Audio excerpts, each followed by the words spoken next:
আর সর্বশেষে আমি অধম আব্দুল্লাহ আব্দুর রাজ্জাক মিন্নাতুল বারী দ্বিতীয় খণ্ড। আমি আমার জীবনে আর দ্বিতীয় কোনো বইয়ের জন্য, আমারও দ্বিতীয় কোনো বইয়ের জন্য, অথবা আমার আব্বু বা আমার আম্মা তাদেরও দ্বিতীয় কোনো বইয়ের জন্য, অথবা অন্য কোনো লেখকের কোনো বইয়ের জন্য পাঠকদের কাছ থেকে এত বেশি পরিমাণ প্রশ্নের সম্মুখীন হয়নি। মিন্নাতুল বারী দ্বিতীয় খণ্ড কবে বের হবে, কবে ছাপবে, এই প্রশ্নের সম্মুখীন আমি ফেসবুকে, জনসম্মুখে, জালসায়, হোয়াটসঅ্যাপে যত বেশি সম্মুখীন হয়েছি।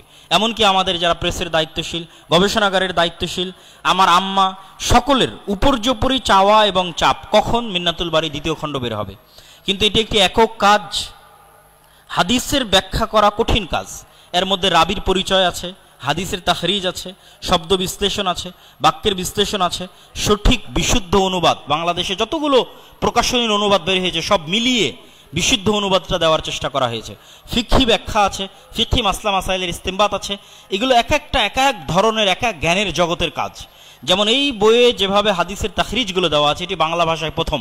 বাংলা ভাষার দ্বিতীয় কোনো বইয়ে এইভাবে হাদিসের তাখরিজ দেওয়া আছে কিনা আমার জানা নেই, বা হাদিসের তাখরিজ এভাবে হয় এটাও হয়তো অনেকেই জানেন না। যদিও সহিহ হাদিস, তারপরও মানুষের বুঝার সুবিধার্থে, ছাত্রদেরকে রাবিদের নামের সাথে পরিচিত করণের সুবিধার্থে, মানুষকে ইলমে হাদিসের সাথে পরিচিত করণের সুবিধার্থে, কষ্ট হলেও, অনেক কষ্ট, একটা হাদিসের তাখরিজ করা যে কি কষ্ট যখন লেখক করে তখন সে বুঝে। তো উপর্যুপরি চাপ থাকলেও বিভিন্ন ব্যস্ততার মধ্যে এরকম একটি ইলমি গ্রন্থ লিখে শেষ করা আমার জন্য অনেক কষ্টকর ছিল। হয়তো এই বইটি প্রকাশ হওয়াতে যিনি সবচেয়ে বেশি খুশি হবেন, সবচেয়ে বেশি আনন্দিত হবেন, তিনি হচ্ছেন আমার মা, যিনি কাবার চত্বরে গিয়েও এই বইয়ের জন্য আল্লাহ সুবহানাহু ওয়া তাআলার কাছে দোয়া করেছেন যেন আমি এটি শেষ করতে পারি, কমপ্লিট করতে পারি।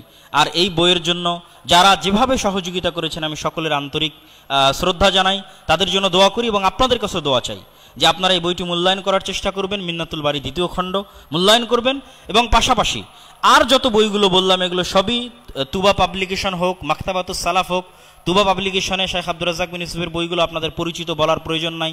দোয়ার শ্রেষ্ঠ বই আইনে রাসূল দোয়া অধ্যায়, সালাতের বই রাসূল সাল্লাল্লাহু আলাইহি ওয়াসাল্লামের সালাত বনাম প্রচলিত সালাত, কে বড় ক্ষতিগ্রস্ত, কে বড় লাভবান, আদর্শ পরিবার, আদর্শ নারী। আমার আম্মার যে বইগুলো আছে, কেন হব অবরোধবাসিনী, যে বেগম রোকেয়া বই লিখলেন অবরোধবাসিনী নামে, রংপুরের মহিলা, তো তার অবরোধবাসিনীর উত্তর দিয়েছেন রংপুরের আরেকজনই নারী, আমার আম্মা উম্মে মারিয়াম, যে কেন হব অবরোধবাসিনী।